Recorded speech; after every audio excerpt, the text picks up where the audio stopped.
اللہ الرحمن الرحیم۔ ہم نے مخارج حروف تجوید و قرات کے اندر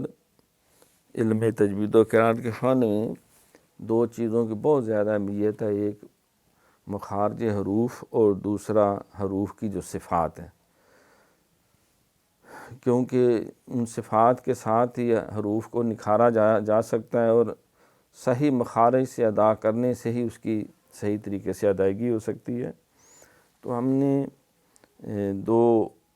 یہ تین پہلے ہم نے مخارج پڑھے تھے۔ اقصی حلق جس سے حمزہ اور ہاء ادا ہوتے ہیں جو حروف حلقی میں ہے، اور وسط حلق جہاں سے عین اور ہاء ادا ہوتے ہیں، اور تیسرا مخرج تھا ادنی حلق، یہاں سے غین و خاء ادا ہوتے ہیں، یہ حروف حلقی حمزہ ہاء عین ہاء غین خاء۔ اب چوتھا مخرج جو ہے وہ ہے زبان کی جڑ اور اوپر کا تالو، اس سے قاف ادا ہوتا ہے۔ یہ دو نقطے والا قاف جو ہے جس کو ہم قاف قینچی والا کہتے ہیں، قینچی جب لکھا جاتا ہے تو دو نقطے والے قاف سے شروع کیا جاتا ہے۔ تو جو زبان کی جڑ جو ہے جس وقت ہم اس کو ادا کرنے کا طریقہ یہ ہے کہ اس کو ساکن کریں، اس سے پہلے ایک حمزہ متحرک لگائیں، تو جہاں آواز جا کے رکے گی وہ اس کا مخرج ہوگا، جس طرح حمزہ قاف زبر آق۔ تو یوں سمجھیں کہ یہ زبان کی جڑ اوپر کے تالو سے یوں جا کے ٹکراتی ہے، وہ ایک گوشت کا لوتھڑا جو تھوڑا سا ہمارے حلق میں اس کو کوا کہتے ہیں لٹک رہا ہے، وہ زبان کی جڑ کڑک جا کے اس کے ساتھ لگتی ہے زور سے، تو وہاں سے پھر یہ قاف ادا ہوتا ہے۔ آق ایق اوق قاقیقو قاف زبر قا قاف زر قی قاپش قو قاقیقو، اور اس کا ایگزیکٹ لفظ آق ایق اوق۔ یہ چوتھا مخرج ہے زبان کی جڑ اور اوپر کا تالو۔ اب پانچواں مخرج کاف، یہ چھوٹا کاف جو کاف کشش والا یا کاف کتے والا کلرک والا بھی اسے کہتے ہیں، تو اس میں وہ اس طرح کا ایک کلکلہ بھی نہیں ہوتا، یہ کاف کے مخرج سے ذرا منہ کی طرف ہٹ کر، یعنی اس کا مخرج بھی وہی ہے زبان کی جڑ اوپر کا تالو، لیکن ذرا منہ کی طرف ہٹ کر یہاں سے کاف ادا ہوتا ہے۔ ان دونوں حروف کو لہویہ بھی کہتے ہیں کیونکہ یہ لہو یعنی زبان سے نکلتے ہیں، تو اس کا تلفظ اس طرح ہوگا کاف زبر کا کاف زر کی کاپش کو کاکی کو، اور جب ساکن کریں گے تو حمزہ کاف زبر اک، حمزہ کاف زر اک، حمزہ کاپش اک، یعنی اک اک اک۔ وہاں تھا آق ایق اوق، دیکھیں یہاں اک اک اک، آواز پیچھے لوٹ کے نہ آئے، وہیں پہ آواز جو ہے اس کو روک دیا جائے، تو پھر یہ چھوٹا کاف ہم اس کو کہتے ہیں وہ ادا ہوتا ہے۔ آگے جو چھٹا مخرج ہے وہ وسط زبان اور اوپر کا تالو، یعنی آپ یوں سمجھے یہ زبان ہے تو اس کا جو وسط جو ہے اور ہمارے منہ کے اوپر والا تالو جو ہے، ان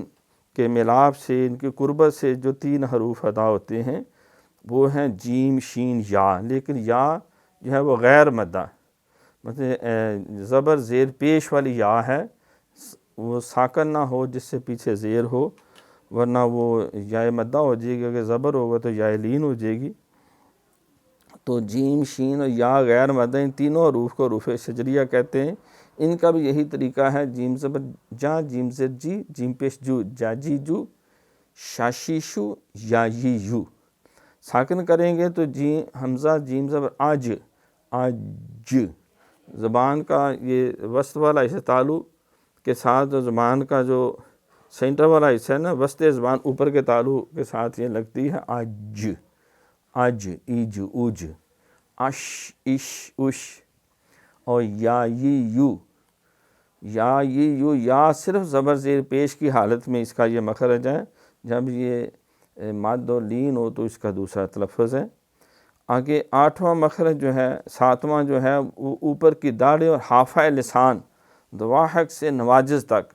یعنی انسان کے جو سائیڈوں پہ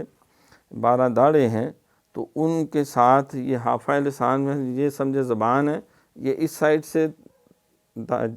جڑوں کے ساتھ لگے داڑھوں کے، یا اس سائیڈ سے جڑوں کے ساتھ جب پوری زبان لگے تو یہ 7واں مخرج ہے ضاد کا۔ اس کے اوپر بعض لوگ کوئی ضاد پڑھتا ہے، کوئی دواد پڑھتا ہے، تو اس کا ایگزیکٹ تو اہل عرب جو ہیں، اہل لسان جو ہیں وہ جانتے ہیں۔ تو وہاں قاری عبدالباسط کی، قاری عبدالرحمن سدید اور کئی وہ ہمیں مل جاتی ہیں، نماز تراویح میں بھی وہ سورہ فاتحہ میں بار بار یہ حرف پڑھتے ہیں، تو اس سے بھی ہم اس کا مفہوم اخذ کر سکتے ہیں۔ تو اس کا مخرج حرف، اس کو حرفیہ حافیہ کہتے ہیں، کہ زبان کی کروٹ سے ادا ہوتا ہے، جو جب یہ داڑوں کے ساتھ لگے، ضاد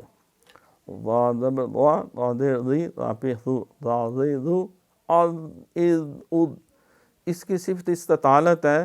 اگر ہم پڑھیں تو یا یہ زا ہو جائے گا، اس کو زوئیں ہم کہتے ہیں، اور اگر اد پڑھیں تو یہ دال ہو جائے گا، نہ یہ را ہے نہ یہ دال ہے۔ تو اس کا ایک اپنا مخرج ہے جو صحیح طور پہ مشاق قاری ادا کر سکتے ہیں، یا جو اہل زبان ہیں، جس طرح جتنا مرضی عربی پڑھا لکھا ہو، وہ ٹے نہیں بول سکتا، پے نہیں بول سکتا، ڈال نہیں بول سکتا۔ کھڑک سنگھ کے کھڑکنے سے کھڑکتی ہیں کھڑکیاں، کھڑکیوں کے کھڑکنے سے کھڑکتا، کیونکہ ہمارے اڑے بھی ہے، ڈال بھی ہے، داڑ بھی ہے،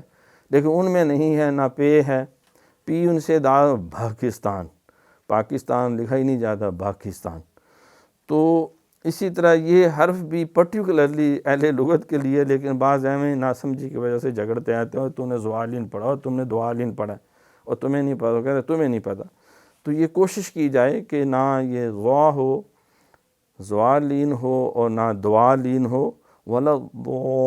الضالین غیر المغضوب ولا الضالین۔ تو یہ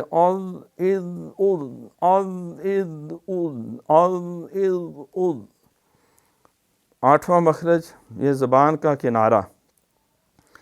یعنی زبان کا کنارہ اور زواحق تا ثنایا تک، یعنی یہ ایک داڑھ سے لے کر ثنایا، جو دانت ہیں، دانتوں کے جو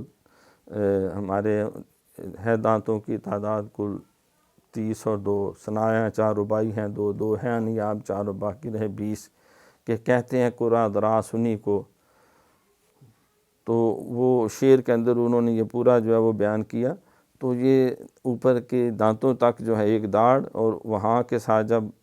زبان کا کنارہ لگتا ہے تو وہاں سے لام ادا ہوتا ہے، لام زبر لا، لام ذیلی، لام پشلو، ال نامہ مخرج جو ہے وہ زبان کا سرا اور اوپر کا تالو، وہ زبان کا کنارہ تھا، یہ زبان کا سرا ہے، اور اوپر کا تالو وہاں سے نون ادا ہوتا ہے، نون زبر نا، نون سے نی، نون پیشنو، نانی نو، اگر ساکن کریں گے ان۔ تو یہ 9 مخارج ہیں ہمارے، ان کی بار بار مشق کی جائے، جب تلاوت کی جائے تو وہاں بھی ان کو پیش نظر رکھا جائے۔ تو اب ہم اپنے چوتھے سیگمنٹ کی طرف آتے ہیں، 30ویں پارے کی چھوٹی صورت۔